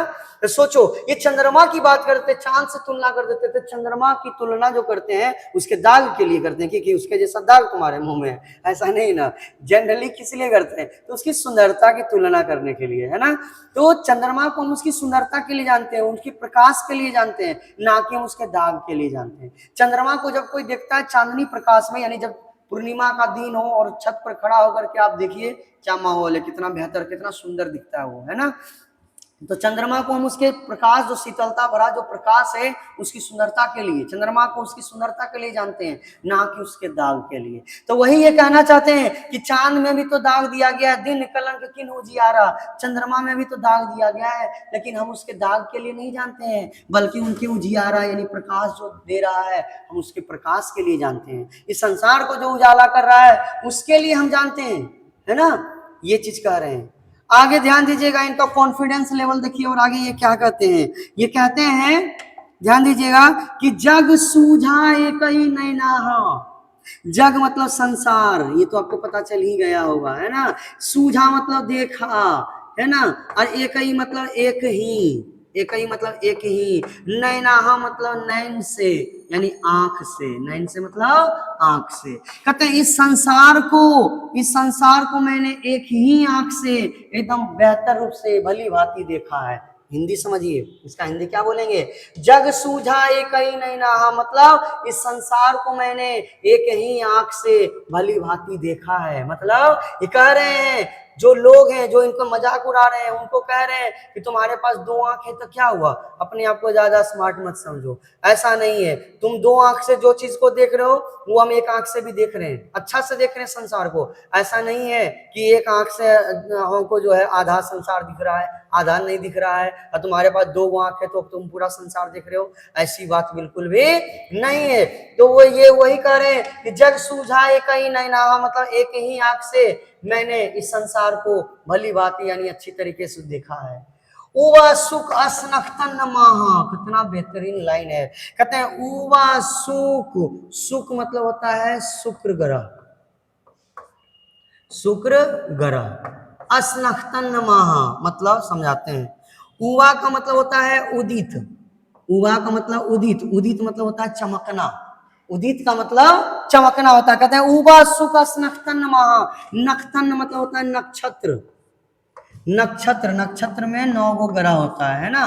माहा मतलब होता है के बीच में, के बीच में। अगर आप पढ़े होंगे थोड़ा सा भी, अगर ये बात पता होगा कि जो ग्रह है उन ग्रह में सबसे चमकीला ग्रह कौन है, तो आपको पता होना चाहिए शुक्र ग्रह है। जैसे सपोज दैट अगर मैं बात करूं इस तरीके से, ध्यान देंगे जरा सा, सपोज दैट ये अगर ऐसे मैं गोल कर दिया हूं, ठीक है, सपोज दैट, और इसमें अगर मैं बात करूं कि मान के रखिए यहाँ पे ग्रह है, यहाँ ग्रह है, यहाँ ग्रह है, ठीक है, इस तरीके से ग्रह जो है इस पर ये घूम रहा है। कितना काउंट मैंने नहीं किया है वो अब देख लो, 9 गो मान के रखो ग्रह है। इसमें सबसे चमकीला जो ग्रह है ना, वो ग्रह है, वो जो ग्रह है वो है कौन सा, तो वो है शुक्र ग्रह। शुक्र ग्रह जो है वो सबसे चमकीला ग्रह है, मान के रखो ये, जो दूर से ही चमक रहा है, दूर से ही दिख रहा है कि ये सबसे चमकीला ग्रह, सबसे ज्यादा ही चमक रहा है। तो ऐसा लगता है जैसे वो 9 ग्रहों के बीच में 9 ग्रहों का वो आंख है, और उस आंख से पूरे ब्रह्मांड को वो देख रहा है ना। ऐसा महसूस होता है। फिर से समझेंगे, ऐसा है जैसे 9 गो ग्रह घूम रहा है, जैसे 9 गो ग्रह है, तो उस 9 ग्रह में सबसे चमकीला ग्रह शुक्र ग्रह को माना गया है। और ऐसा लगता है जैसे वो सभी ग्रहों का आंख है, जो कि चमकीला है ना, दूर से दिख रहा है, नहीं वही बात है, तो चमकीला इसलिए, और वो उस आंख से पूरे संसार को भली भांति देख रहा है। जैसे कहते हैं वैसे ही मैंने भी एक आंख से पूरे संसार को देखा है ना। तो अपनी तुलना ये शुक्र ग्रह से कर रहे हैं। कहते हैं फिर सुनिएगा, उवा सुख असनख्तन महा, है ना, ये क्या कह रहे हैं, उवा सुख अस नक्तन नमः, है ना, कि उवा मतलब उदित, सुख मतलब शुक्र, अस नक्तन नमः, कहते हैं नक्षत्रों के बीच में, हिंदी समझिए, नक्षत्रों के बीच में जो शुक्र ग्रह है जो चमक रहा है, अर्थात ऐसा प्रतीत हो रहा है जैसे शुक्र ग्रह सभी ग्रहों का आंख है और वो पूरे ब्रह्मांड को देख रहा है। ठीक उसी प्रकार से मैंने भी एक आंख से पूरे संसार को देखा है ना, ये बात कह रहे हैं। इसके आगे देखिएगा ये क्या कहते हैं, इसके आगे ये कह रहे हैं कि जाऊ लही अम्बही डाभ न होई, ताऊ लही सुगंध बसाई न सोई। देखिए कितना अच्छा बात कहते हैं, कहते हैं जाऊ लही मतलब जब तक, कहते हैं जब तक, अम्बही मतलब आम में, डाभ का मतलब होता है मंजरी, मंजरी नहीं होती है, मतलब आपको पता है आम का पेड़, आम का बगीचा जो आपका, अगर आपका आंख बंद करके, है ना, पट्टी बांध दे अगर आंख पे, और आम के सीजन में, अभी नहीं, आम के सीजन में जब आप देखेंगे आम पर, आम का जो पेड़ है उस पर मंजरी आ जाती है, मंजरी कुछ इस प्रकार से होता है ना, कांटा कांटा सा ऐसे निकला हुआ, यानी उसका जो फूल होता है, ठीक है, इस प्रकार से मंजरी मंजरी निकला हुआ। आप उस समय अगर आपको आंख पे पट्टी बांध करके भी अगर आम के बगीचा में ले जाया जाएगा तब भी आप सुगंध से पहचान लोगे, इतना सुगंध आएगा आपको कि पहचान जाओगे कि हम आम के पेड़ के पास हैं, है ना, ये चीज समझ लीजिए। तो बस वही कह रहे हैं कि जाओ लही अम्बा ही डाभ ना हो। अच्छा ये बताइए, इनका ये जो फूल है, ये डाभ जो है वो कांटा कांटा निकला निकला सा रहता है, इसका मतलब कांटा कांटा सा निकला हुआ रहता है, मतलब क्या है, ये देखने में तो सुंदर नहीं लगता है। ये कांटा कांटा किसको पसंद है, किसी को नहीं, है ना, ये सुंदर तो देखने में नहीं है, लेकिन ये सुंदर देखने में नहीं है, लेकिन जब तक ये नहीं होता है तब तक आम में सुगंध भी नहीं आता है ना, ये ध्यान रखिएगा, उसमें सुगंध भी नहीं आता है वो, अर्थात ये उसका दुर्गुण है। ये कह रहे हैं दुर्गुण किसमें नहीं है, सब में दुर्गुण है, गुण है तो दुर्गुण भी है, दोनों है। आम में सुगंध है लेकिन इस दुर्गुण के बिना सुगंध भी नहीं आता है। वैसे ही कहते हैं हमारे अंदर भी तो ज्ञान है इतना भरा हुआ, अगर हमारे अंदर कुछ कमी ही है तो क्या हुआ, कौन सा बड़ा बात हो गया, है ना। तो ये वही बात कर रहे हैं, अपनी तुलना कर रहे हैं, ये कह रहे हैं कि जौ लही आम बही डाब ना होई, कि जब तक आम में मंजरी नहीं आती है तब लही सुगंध बसाई न सोई। तब लही मतलब तब तक उसमें सुगंध नहीं बसता है, तब तक उसमें सुगंध नहीं बसता है जब तक उसमें आम की मंजरी नहीं आती है ना। अर्थात ये कह रहे हैं कि हर किसी में जो है कुछ ना कुछ कमी है, चांद में भी कमी है, आम का पेड़ देख रहे हो इसमें भी कमी है, शुक्र ग्रह कह रहे हैं कि शुक्र ग्रह देखो वो भी एक आंख से पूरा ब्रह्मांड को देख रहा है और हम भी एक आंख से देख रहे हैं, कौन सा बड़ा बात हो गया, है ना। तो कमी सब में होता है, इसमें कोई बड़ी बात ना है ना। ये चीज है, ये अपनी कमी को छुपा नहीं रहे बल्कि अपनी कमी को बता रहे हैं कॉन्फिडेंस के साथ कि अगर थोड़ा सा कमी है तो क्या हुआ, कौन सा बड़ा बात हो गया। कमी किसके अंदर नहीं होता है, सबके अंदर कमी होता है, अगर मेरे अंदर भी है तो कोई बड़ी बात नहीं है। सुनिए अब देखिए, अगर मैं एक बात कहूं, जैसे कि ये बोर्ड है, इस बोर्ड में कहीं पर अगर मैं यहाँ फुल स्टॉप ऐसे मतलब ऐसे दे दूं तो इससे क्या पूरा बोर्ड गंदा हो जाएगा, नहीं होगा ना। अर्थात ये अवगुण हो गया। अब यही पॉइंट पॉइंट पॉइंट पर अगर मैं पूरा ऐसे भर दूं पूरा बोर्ड, तो ये अच्छा लगेगा किसी को, किसी को अच्छा नहीं लगेगा, लगेगा सर क्या लिखा है नहीं लिखा है पता ही नहीं चल रहा है, अच्छा नहीं लग रहा है। अर्थात अगर किसी के अंदर बहुत ज्यादा गुण है तो उसमें छोटा मोटा अवगुण छिप जाता है, लेकिन किसी के अंदर अवगुण बहुत ज्यादा है, अवगुण जरा सा है तो उसको कोई वैल्यू नहीं देता इंसान। जैसे सचिन तेंदुलकर, कौन उसको बोलता है कि वो नाटा व्यक्ति है, कोई नहीं, है ना। कौन व्यक्ति है जो कि अब्दुल कलाम आजाद को उनके चेहरे के लिए जानते हैं, उसकी सुंदरता के लिए जानते हैं, कोई नहीं। उनका गुण इतना ज्यादा है, उनके अवगुण के बारे में कोई नहीं बात करते हैं, है ना। तो अगर इंसान में गुण बहुत ज्यादा होता है तो थोड़ा मोड़ा अवगुण जो है ऐसे ही छिप जाता है ना। तो ये वही कहना चाह रहे हैं, वही बात को ये बता रहे हैं। अगले पंक्ति में ये कहते हैं किन समुद्र पानी जो खारा, कहते हैं किन समुद्र पानी जो खारा, कहते हैं जो समुद्र का पानी है वो भी तो खारा है। सुनिएगा ध्यान से इस लाइन को एक्सप्लेन करने से पहले, अगर मैं बात करूं, इमेजिन कीजिए कि आप समुद्र के किनारे हैं, बीच पर हैं, खड़ा हैं और समुद्र के तरफ देख रहे हैं तो आपको क्या दिख रहा है? ऑब्वियस सी बात है, जैसी मैंने बोला तो इमेजिनेशन आपके माइंड में आया होगा कि दूर दूर तक एकदम पानी ही पानी दिख रहा है। ऐसा किसी को इमेजिन आया कि दूर दूर तक नमक दिख रहा है? क्योंकि उसमें नमक भी तो है, लेकिन नमक के लिए हम समुद्र को जानते हैं क्या? उसके विशाल जो ये फैला हुआ है पानी, अतः अनंत जो गहराई है और दूर तक जो फैला हुआ है, उसके लिए हम समुद्र को जानते हैं। समुद्र को उसकी गहराई के लिए जानते हैं। समुद्र जो दूर दूर तक फैला हुआ है, अपार फैला हुआ है, उसके लिए जानते हैं, ना कि वो पानी नमकीन है इसके लिए जानते हैं। देखिए अवगुण तो उसमें भी है। समुद्र का पानी नमकीन है, जिसके कारण कोई अपना प्यास बुझा नहीं पाता है, फिर भी हम उसके नमकीन चीजों के लिए उसको नहीं जानते, जानते उसके विशालपन के लिए। क्योंकि मैंने तुरंत जैसी बोला समुद्र, आपके माइंड में पानी आता है, नमक नहीं आता है ना? तो वही कह रहे हैं कि अवगुण सबके अंदर होता है, लेकिन थोड़ा बहुत अवगुण रहता है तो वो ऐसे ही ढक जाता है ना? तो वही बात करते हैं, कहते हैं किन समुद्र पानी जो खारा। जैसे कि एक और एग्जांपल मैं दूं, अगर कोई लड़का है, अगर बेरोजगार है और सुंदर भी है, उसको कोई वैल्यू नहीं देते हैं। अगर कोई लड़का है इनकम टैक्स ऑफिसर है, नौकरी है अच्छा, और पता चलता है सांवला भी है, तो कहाँ सांवला है, तो चलता है इतना, कोई दिक्कत नहीं है ना? तो थोड़ा बहुत अवगुण तो सबका चल जाता है, अगर गुण ज्यादा हो तो, है ना? ध्यान दीजिएगा। तो वही कह रहे हैं कि न समुद्र पानी जो खारा, कहते हैं समुद्र का जो पानी है वो भी तो खारा है, लेकिन हम उसके खाड़ेपन के लिए नहीं जानते हैं। किस लिए जानते हैं? तौ अति भयउ असूझ अपारा।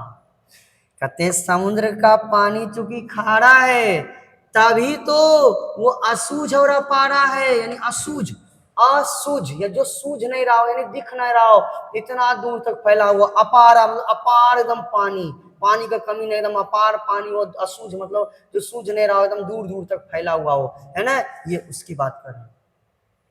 कहते हैं देखिए हम समुद्र को उसके असूझ और अपारा के लिए जानते हैं, यानी दूर दूर तक पानी फैला होता है, अत्यंत गहराई होता है, उसके लिए जानते हैं, ना कि उसके खाड़ेपन के लिए, है ना? तो ये ध्यान रखिएगा। तो वही अपना ये कॉन्फिडेंस दिखा रहे हैं कि वो इनके अंदर कितना कॉन्फिडेंस है, अपने अवगुण को छिपा नहीं रहे, बल्कि ये बता रहे हैं अवगुण को अपना बताते हुए, अपने अवगुण को बताते हुए अपने गुण की तरफ लोगों का ध्यान आकर्षित कर रहे हैं कि हमारे अंदर अवगुण है तो क्या हुआ, जितना अवगुण है उससे कई गुना ज्यादा गुण है।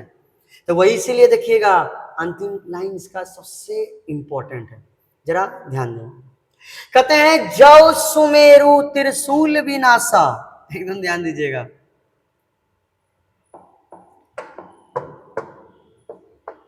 देखिए कहते हैं जौ सुमेरु त्रिशूल विनाशा, भा कंचन गिरी लाग आकाशा। कहते हैं जौ सुमेरु मतलब, जौ मतलब जब तक, अच्छा समझेंगे, जब तक। सुमेरु जानते हो क्या चीज का नाम है? ये पर्वत का नाम है, सुमेरु पर्वत। त्रिशूल मतलब त्रिशूल से, विनाशा मतलब विनाश करना। आपको पता है शिव जी जो है एक बार किसी चीज के लिए गुस्सा हो गए, और सुमेरु पर्वत जो था एकदम क्रोध में आकर के अपना त्रिशूल जो है वो चला दिए थे। किस पर? तो जो सुमेरु पर्वत है उस पर अपना त्रिशूल चला दिए थे, जिसके कारण वो त्रिशूल से वो प्रहार होने पर उस पर्वत पर, वो पर्वत जो है कंचनगिरी यानी सोना का वो पहाड़ बन गया था, सोना का वो पहाड़ बन गया था। तो जब तक त्रिशूल नहीं लगा उसमें, तब तक वो भी सोना नहीं बन पाया, है ना? तो यही बात ये कह रहे हैं कि जौ सुमेरु त्रिशूल विनाशा, जब तक सुमेरु पर्वत को त्रिशूल से विनाश नहीं किया गया, भा कंचनगिरी लाग आकाशा, तब तक वो कंचनगिरी, कंचन मतलब सोना, गिरी मतलब पहाड़, तब तक वो सोने का पहाड़ नहीं बन पाया। समझ में आया? आज पता है आजकल, आज आपको ये सोना का पहाड़ भारत में अभी कहाँ है?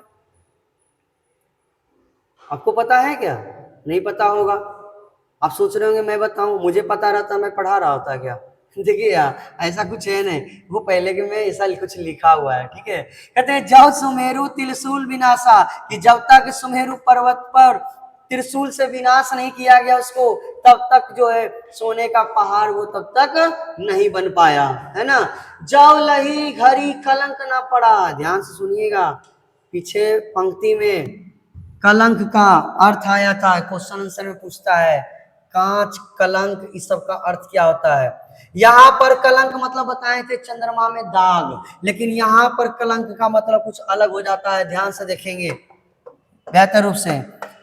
कहते हैं जौ लही घड़ी कलंक ना पड़ा। जौ लही मतलब जब तक, घड़ी का मतलब होता है घड़िया। ये घड़िया क्या होता है हम समझा रहे हैं। कलंक मतलब यहाँ हो गया कोयला, यहाँ पर कलंक का मतलब कोयला होगा, दागने होगा। ना पड़ा मतलब पड़ना, मतलब आपको पता है सोना, सोना चांदी का जो दुकान होता है, सोनार का दुकान, उस सब वो पहले के समय में ना चूल्हा रखते थे ना, वो बाल्टी जैसा रखते थे, है ना, और उसमें कोयला दे करके ऐसे ऐसे घुमाते थे, उसमें हवा लगता था और उससे आग पूरा फेंकता था, और वो आग फेंकने पर क्या करते थे, उसी में वो धातु को गलाते थे, सोना है चांदी उसको गलाते थे। तो वो जो चूल्हा था ना उसी को घड़िया कहते हैं। कहते उस घड़िया में ध्यान दीजिएगा, जब तक उस घड़िया में कलंक नहीं पड़ता है, जब तक उस चूल्हा में कोयला नहीं दिया जाता है ना, जब लही घड़ी कलंक ना पड़ा, जब तक उस घड़िया में कोयला नहीं पड़ता है, कोयला नहीं दिया जाता है, कांच होई नहीं कंचन करा, तब तक कांच होई नहीं कंचन करा। कांच मतलब कच्चा धातु। क्वेश्चन आता है कांच का अर्थ क्या होता है, तो कच्चा धातु। कच्चा धातु मतलब जो कच्चा सोना है। कहते कांच हो ही नहीं कंचन करा, जब तक घड़िया में कोयला नहीं दे दिया जाता, और कोयला देकर जब तक कच्चा धातु को तपाया नहीं जाता है, तब तक वो भी कंचन कड़ा यानी कि खड़ा सोना। कंचन कड़ा मतलब खड़ा सोना, तब तक वो भी खड़ा सोना नहीं हो पाता है, नहीं बन पाता है। फिर से सुनेंगे, कहते हैं जब लही घड़ी कलंक ना पड़ा, जब तक घड़िया में कोयला नहीं पड़ता है और कोयला दे करके जब तक उस कच्चे धातु को तपाया नहीं जाता है, तब तक वो भी खड़ा सोना नहीं बन पाता है ना। इसलिए इंसान को भी तपना पड़ता है, जो इंसान जितना तपता है उतना खड़ा सोना बन पाता है ना। ध्यान दीजिएगा। और अंतिम पंक्ति में ये क्या कहते हैं समझिएगा, ये कहते हैं एक पूरे पूरे इस पहले पद का यानी पहला जो करवक है उसका पूरा सारांश इसमें है, ये समझिएगा। कहते हैं एक नैन जस दर्पण आवते ही निर्मल भाव। कहते हैं एक नैन जस दर्पण, कहते हैं मेरा एक नैन जो है, एक आंख जो है वो जस दर्पण, दर्पण के समान है। किसके समान है, दर्पण यानी आईना के समान है। तो यहाँ से इतना ही वो से एक क्वेश्चन पूछता है, मोस्ट VVI, और उम्मीद है आपका क्वेश्चन जो है फाइनल एग्जाम में जरूर पूछेगा कि कवि ने अपने एक आंख की तुलना दर्पण से क्यों की है। इंपॉर्टेंट क्वेश्चन है, कवि ने एक आंख की तुलना जो है, अपनी एक आंख की तुलना दर्पण से क्यों की है।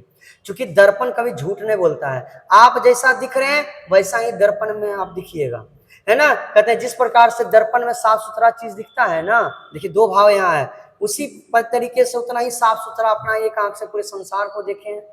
और दूसरी बात, जिस तरीके से शीशा जो है यानी आईना जो है, दर्पण जो है एकदम साफ सुथरा होता है, वैसे ही कवि का मन भी साफ सुथरा है। इसलिए अपनी एक आंख की तुलना वो जो है वो दर्पण से की है, कि दर्पण में भी सब साफ सुथरा दिखता है और एक आंख से भी वो पूरे संसार को एकदम साफ सुथरा देख पा रहे हैं। ऐसा नहीं कि एक आंख है तो साफ सुथरा नहीं देख पा रहे हैं, है ना। तो याद रखिएगा क्वेश्चन आंसर है कि एक नैन जस कवि एक आंख की तुलना जो है दर्पण से क्यों किए हैं, क्योंकि वो कहना चाहते हैं कि जिस प्रकार से दर्पण में सभी चीजें साफ सुथरी दिखाई देती है, वैसे ही मैंने एक आंख से वैसे ही साफ सुथरा पूरे संसार को देखा है। हो गया। कहते हैं एक नैन जस दर्पण औते ही निर्मल भाव। ध्यान सुनिएगा, कहते हैं एक नैन जस दर्पण, एक नैन जो है मेरा, एक आंख जो है वो दर्पण के समान है। किसके समान है, दर्पण के समान। कैसे, तो औते ही निर्मल भाव, और उसी तरीके ध्यान सुनिएगा, एक नैन जस दर्पण औते ही निर्मल भाव। कहते हैं मेरा एक आंख जो है वो दर्पण के समान है। क्यों, औते ही निर्मल भाव, क्योंकि उसी के जैसा निर्मल, निर्मल मतलब जिसमें कोई मैल ना हो, एकदम साफ और सुथरा।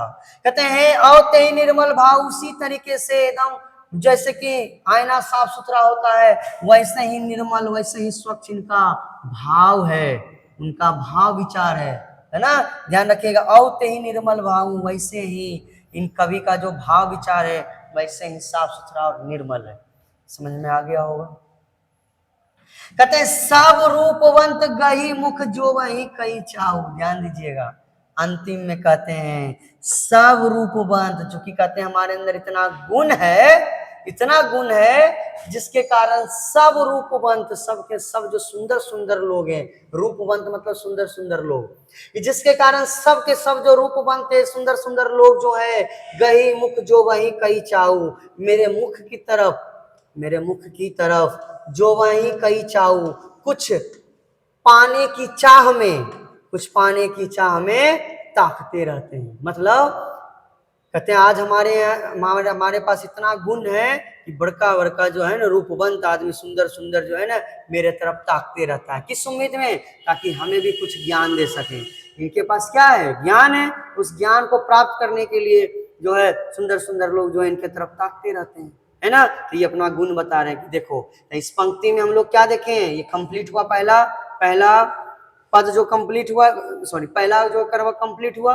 अब पहले कर्मक में क्या देखें, तो अपना अवगुण को नगण्य मानते हुए, यानी पहला जो इनका अवगुण है इनके अंदर, उसको कुछ नहीं मानते कि और ये हमारा बाधा नहीं है, कोई बड़ी की बात नहीं, हमारे अंदर अवगुण है, तो ये तो सब में होता है। तो अपने अवगुण को नगण्य मानते हुए अपने गुण की तरफ, अपने गुण की तरफ पूरे लोगों का ध्यान जो है आकर्षित किए हैं, है ना, पहले कर्मक में। इस अंतिम लाइन को एक बार फिर से देख लेंगे, सब रूपवंत गए मुख जो वही कहीं चाहू, और सबके सब रूपवंत जो है इस गुण के कारण मेरे मुख की तरफ कुछ पाने की चाह में वो ताकते रहते हैं, है ना, ताकि हमें भी कुछ जो है ज्ञान दे दें इस उम्मीद में, है ना। उम्मीद है ये पहला कर्मक आपको बिल्कुल समझ आया होगा। चूंकि विद्यार्थियों जो है एग्जाम नजदीक है, इसलिए घबराना नहीं है और मेहनत से डरना नहीं है ना। और कंटिन्यू इसके आगे रखते हैं। इसके बाद दूसरा कर्मक ध्यान देंगे जरा सा, दूसरा कर्मक देखेंगे तो इसमें ये क्या कर रहे हैं समझिएगा। पहला कर्मक खत्म हो गया, दो कर्मक इसमें है ना, प्रथम कर्मक द्वितीय कर्मक, ये द्वितीय कर्मक है। इसमें ये क्या कर रहे हैं समझिएगा। ये कहते हैं मोहम्मद यही कवि जोरी सुनावा। एक ही वीडियो में मैं सब के सब कंप्लीट कर दे रहा हूं, ऑब्जेक्टिव वगैरह सब, ताकि आपको बार बार वीडियो ढूंढना ना पड़े। ध्यान देंगे जरा। कहते हैं मोहम्मद यही कवि जोरी सुनावा, सुना जो प्रेम पीर गा पावा। बहुत बेहतरीन लाइन है। कहते हैं मोहम्मद यही कवि जोरी सुनावा, कहते हैं मलिक मोहम्मद जायसी यही कवि जोरी सुनावा, इस काव्य को रच करके लोगों को सुनाएं। फिर से समझिएगा, मलिक मोहम्मद जायसी कहते हैं कि मोहम्मद यही कवि जोरी सुनावा। मलिक मोहम्मद जायसी कहते हैं कि मैंने इस काव्य को, ध्यान से सुनेंगे अर्थ, मलिक मोहम्मद जायसी कहते हैं कि मैंने इस काव्य को रच करके लोगों को, जोरी मतलब जोड़ करके यानी लिख करके, कहते हैं मलिक मोहम्मद जायसी कहते हैं कि मैंने इस काव्य को रच करके लोगों को सुनाया। मैंने इस काव्य को रच करके लोगों को सुनाया। कौन से काव्य की बात कर रहे हैं? पद्मावत की बात कर रहे हैं। ये ध्यान से सुनिएगा, ये पद्मावत से लिया गया है, ये याद रखिएगा, ठीक है। कहते हैं मोहम्मद यही कवि जोरी सुनावा, कि मलिक मोहम्मद ऐसे कहते हैं कि मैंने इस काव्य को रच करके लोगों को सुनाया, और सुना जो प्रेम पीर गा पावा, और जिसने भी जो, ध्यान सुनिएगा, सुना जो प्रेम पीर गा पावा, यानी जिसने भी सुना, जो मतलब जिसने, जो मतलब जिसने, सुना मतलब सुना। कहते हैं जिसने भी इस काव्य को सुना उससे प्रेम की पीड़ा का अनुभव हुआ। कहते हैं जिसने भी इस काव्य को सुना उससे प्रेम की पीड़ा का अनुभव हुआ, यानी प्रेम में दुख क्या होता है उस चीज का अनुभव हुआ जिसने भी जो है पद्मावत को पढ़ा है ना। ये वही कह रहे हैं कि मोहम्मद यही कवि जोड़ी सुनावा, मलिक मोहम्मद जैसी कहते हैं मैंने इस काव्य को रच के लोगों को सुनाया, और जिसने भी इस काव्य को सुना उसे प्रेम की पीड़ा का अनुभव हुआ, है ना।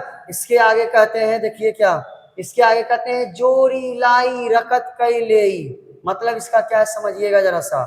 जोरी लाई रकत कई लेई मतलब इसका क्या है, कहते हैं जोरी लाई रकत कैलई, कि मैंने इसे रक्त के लय से, मैंने इसे रक्त के लय से जोड़ा है ना। मैंने इसे रक्त के लय से क्या किया है, जोड़ा है। किसको रक्त के लय से जोड़ा है, तो ये रक्त के लय से जोड़े हैं इस काव्य को। कहते हैं इतना आसान नहीं है।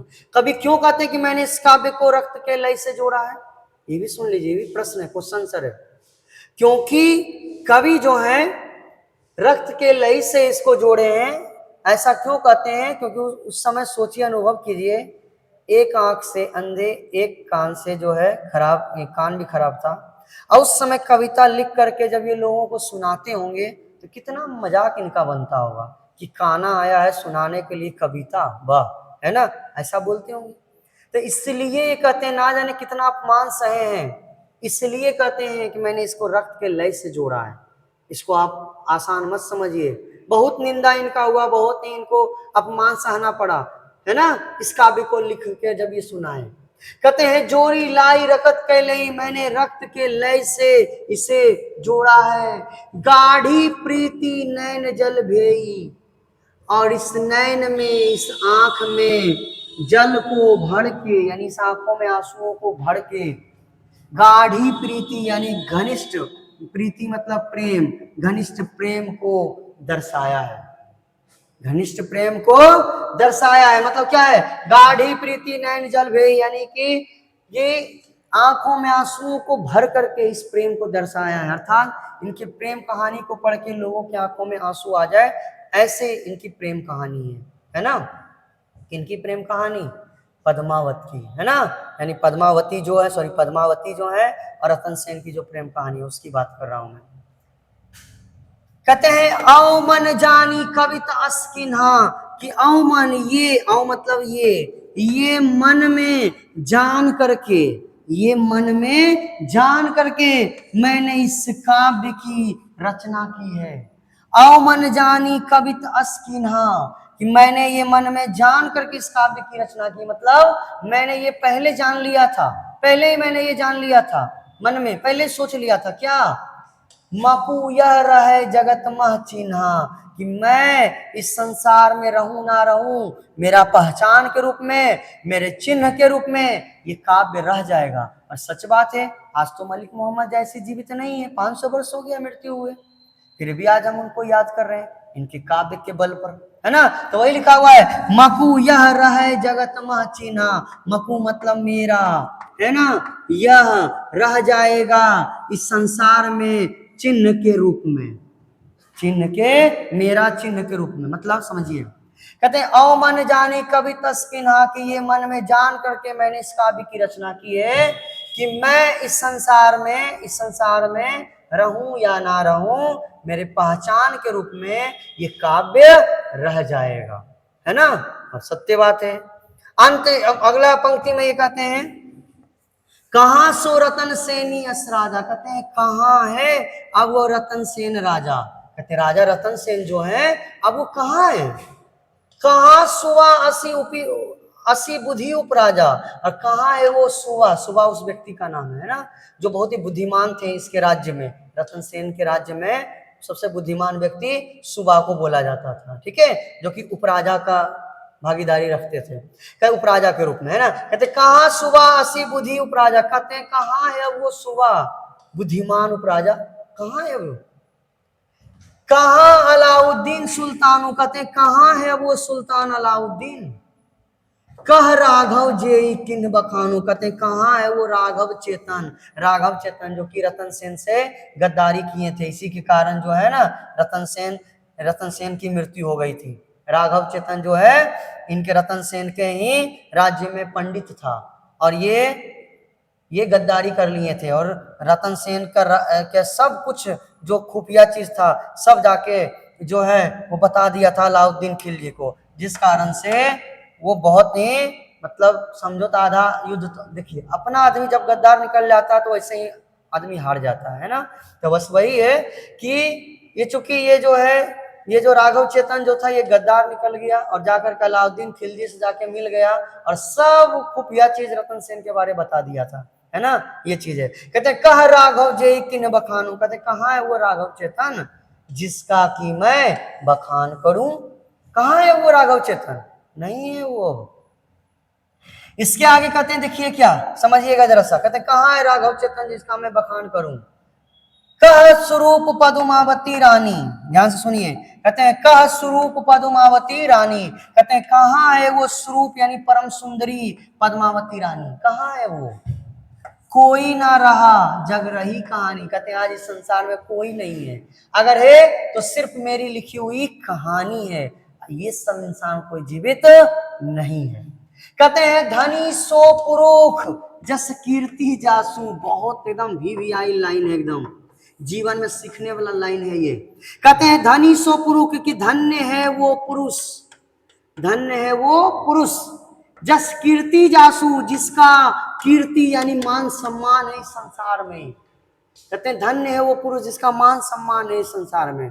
बहुत सारे इंसान है जिसको पैसा बहुत है लेकिन इज्जत है ही नहीं, मान सम्मान है ही नहीं, सब बेकार है। तो वही कह रहे हैं कि धनी सो पुरुष जस कीर्ति जासू, कहते हैं धन्य है वो पुरुष जिसका मान सम्मान इस संसार में है।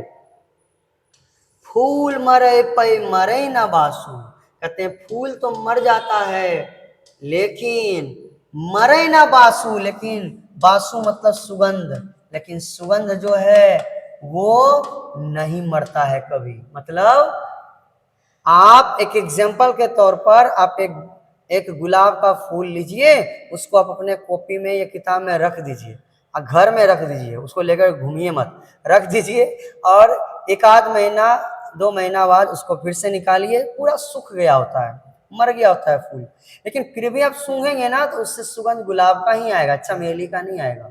अर्थात फूल मर गया फिर भी उससे सुगंध आ रहा है ना। एकदम वैसे ही वो पुरुष जिसका मान सम्मान इस संसार में है, उसके मरने के बाद भी उसका मान सम्मान इस संसार में रहता है। अब जैसे डॉक्टर APJ अब्दुल कलाम आजाद, उनकी मृत्यु हो गई लेकिन देखिए उनका मान सम्मान आज भी इस संसार में है। जब तक ये भारत देश रहेगा, ये संसार रहेगा, ये दुनिया रहेगी, तब तक उनका मान सम्मान रहेगा। रतन टाटा, उनका मान सम्मान, उनको तो मैं बहुत मानता हूँ, रतन टाटा वो जो है उनका वो भी उनकी मृत्यु होगी लेकिन उनका मान सम्मान इस संसार में है, बिल्कुल है वो, है ना।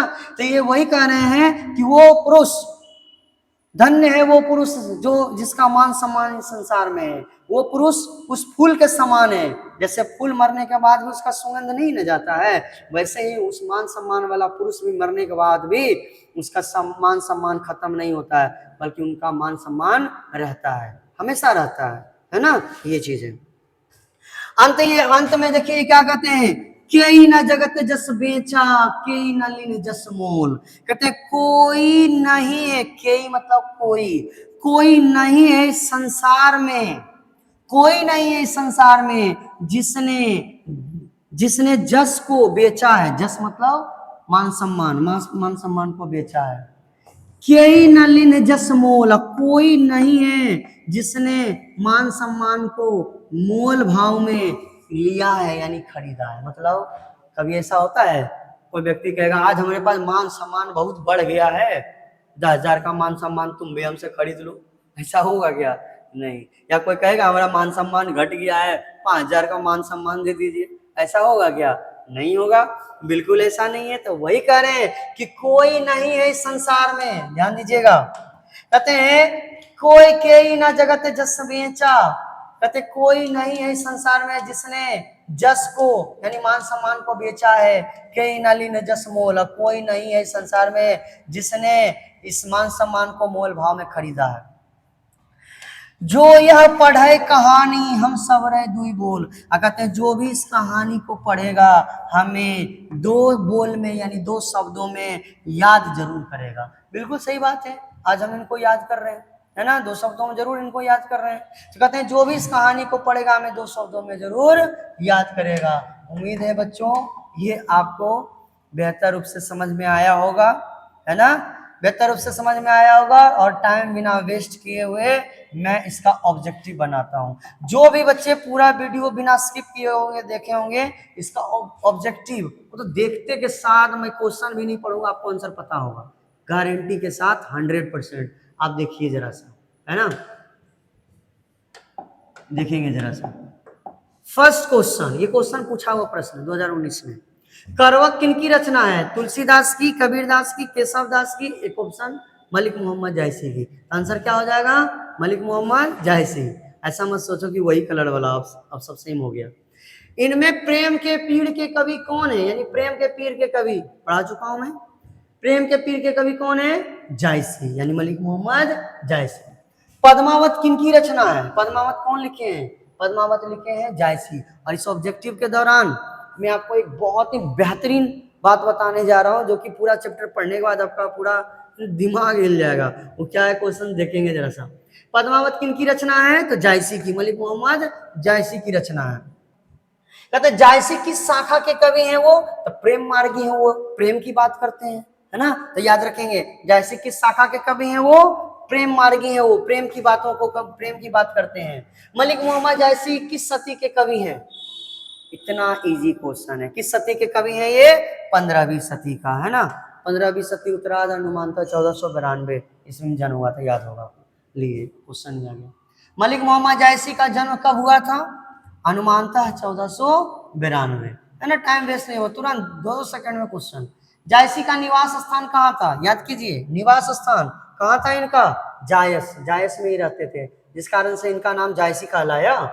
इसके बाद अगला क्वेश्चन आता है कि जायसी की कब्र कहाँ है? जो मलिक मोहम्मद जायसी थे इनकी कब्र कहाँ है? तो अमेठी उत्तर प्रदेश में इनकी कब्र है ना। अगला क्वेश्चन अगर आप देखेंगे तो नेक्स्ट क्वेश्चन आपका है, देखेंगे जरा सा, कि जायसी की मृत्यु कब हुई थी? जायसी जो थे यानी मलिक मोहम्मद जायसी, इनकी मृत्यु कब हुई थी?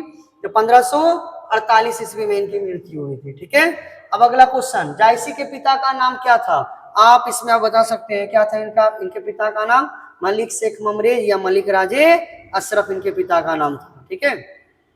जायसी के गुरु कौन थे? आपको पता होगा, सैयद अशरफ जहांगीर और सूफी संत शेख मोहिदी, यानी बी और सी, यानी आंसर क्या होगा? डी, ठीक है। ये चीज हो गया। क्वेश्चन नंबर 12, जायसी जी आरंभ में क्या करते थे? ये मैंने बताया था। मलिक मोहम्मद जायसी आरंभ में क्या करते थे? तो ये आरंभ में क्या करते थे? किसानी करते थे, ठीक है। बहुत बच्चा फकीरी पे टिक लगाता है, गलत हो जाता है ना। तो किसानी के बाद शेष जीवन जायसी ने किसने बिताई? तो किसानी के बाद शेष जीवन इन्होंने फकीरी में बिताई थी, है ना। चलिए बहुत अच्छी बात। मलिक मोहम्मद जायसी स्वभावतः कैसे थे? फटाफट दमन सर, स्वभाव के कैसे थे ये? संत, संत हो जाएगा। मलिक मोहम्मद जायसी किस कारण रूपहीन थे? बहुत अच्छा क्वेश्चन एकदम। मलिक मोहम्मद जायसी किस कारण से रूपहीन? रूपहीन किस कारण से थे? एक आंख खराब होने के कारण, कि चेचक के कारण, कि कैंसर के कारण? तो आपको पता होना चाहिए चेचक के कारण ये रूपहीन थे, पूरा कटा कटा सा पूरा स्किन था इस लेकर के, है ना। याद रखिएगा, ये लॉजिक मत लगाइएगा कि ये वो आंखों खराब था, ऐसा नहीं है ना। चेचक के कारण रूपहीन, आप लाइन ध्यान से पढ़ेंगे बुक में तो दिया हुआ भी, ये चेचक के कारण ये रूपहीन थे तथा एक आंख और एक कान से ये वंचित थे, ये लिखा हुआ है। अगला क्वेश्चन, पद्मावत, अखरावट, आखिरी कलाम, चित्ररेखा, करनामा, मसला या मसलनामा के लेखक कौन है? तो इसके लेखक कौन है? मलिक मोहम्मद जायसी। चंपावत, होलीनामा, इतरावत के लेखक कौन है? तो इसके लेखक है मलिक मोहम्मद जायसी। फटाफट एकदम बोलना है। जायसी किस भाषा के कवि थे? अवधी, है ना। जायसी के लिखे काव्य को, ये क्वेश्चन समझिए, जायसी के लिखे काव्य को आचार्य रामचंद्र शुक्ल और डॉक्टर माता प्रसाद गुप्त ने किस नाम से संपादित किया है? किस नाम से किए थे? जायसी ग्रंथावली के नाम से, है ना। ये चीजें हैं। पद्मावत क्या है? तो पद्मावत जो है वो क्या है? वो कथा काव्य, मैंने बताया है ना। देखिए वीडियो आप देखे होंगे तो क्वेश्चन छूटने का संभव ही नहीं। पद्मावत में किनके प्रेम को दर्शाया गया है? रतन सेन और पद्मावती के प्रेम को। पद्मावत प्रेम कथा का विकास किस प्रकार हुआ था? यही क्वेश्चन के बारे में बोल रहा था। आपको पता है जितना भी अभी आप पढ़ लिए हैं, वास्तव में ये सब हुआ था कि नहीं हुआ था ऐसा किसी को पता ही नहीं। रियलिटी है ये कि आज तक किसी को पता ही नहीं था सच में कोई रतन सेन नाम के व्यक्ति थे और पद्मावती थी और ऐसा ऐसा इनके साथ हुआ था, ऐसा कोई नहीं जानता। ये लिख कैसे दिए हैं तो सुनिए, ये भी लिख दिए हैं, कैसे लिख दिए हैं तो अपने मन से या राजा को देखते हुए नहीं लिखे हैं, बल्कि लोगों से सुन करके लिखे हैं। जो जो लोग बोलते हैं कहानी जैसन जैसन उसी पर आधारित ये लिख दिए। तो याद रखिएगा, ऐसा घटना वास्तव में घटा कि नहीं घटा पता नहीं। और काल्पनिक यानी पूरा चैप्टर पढ़ लिए और अभी हमको पता चला कि ये तो चैप्टर में ऐसा हुआ था कि नहीं पता ही नहीं किसी को, है ना। तो याद रखिएगा, पद्मावत प्रेम कथा का विकास किस प्रकार हुआ, तो जनश्रुतियों एवं कवि की सृजनात्मक कल्पना द्वारा। इसका अर्थ समझिए, इसका मतलब क्या हुआ। पहले इसका अर्थ यह है कि सबसे पहले जनश्रुतियों मतलब जन मतलब लोग, लोगों से सुना सुना बात जो था उसको सुने। कवि की सृजनात्मक कल्पना, और कवि की जो सृजनात्मक लिखने की जो कल्पना करके लिखने की जो इनके अंदर क्षमता थी, उसके अनुसार से ये पद्मावत कथा काव्य जो है पूरा हो पाया। ठीक है, तो याद रखिएगा ये VVI क्वेश्चन है और ये VVI क्वेश्चन समझ लीजिए। और ये पद्मावत के बारे जो है ना, UPSC का अगर कोई तैयारी करते हैं ना तो हिंदी का जो ऑप्शनल में रखते हैं उसको जो है उसमें ये पढ़ना पड़ता है ना, उसी में इतना डिटेल से दिया हुआ है। ठीक है, ध्यान दीजिएगा। तो इसके आगे जरा सा समझिएगा, मेरे पास वो बुक है इसलिए मैं बोल रहा हूँ। प्रथम करवक को पद्मावत के किस खंड से लिया गया है, तो याद रखिएगा स्तुति खंड से लिया गया है। प्रथम करवक को पद्मावत के किस खंड से लिया गया है, स्तुति खंड। और दूसरा करवक जो है, द्वितीय करवक को पद्मावत के किस खंड से लिया गया है, तो उपसंहार खंड से लिया गया है। ये इंपॉर्टेंट क्वेश्चन है, याद रखेंगे। क्वेश्चन नंबर 25, जायसी ने करवक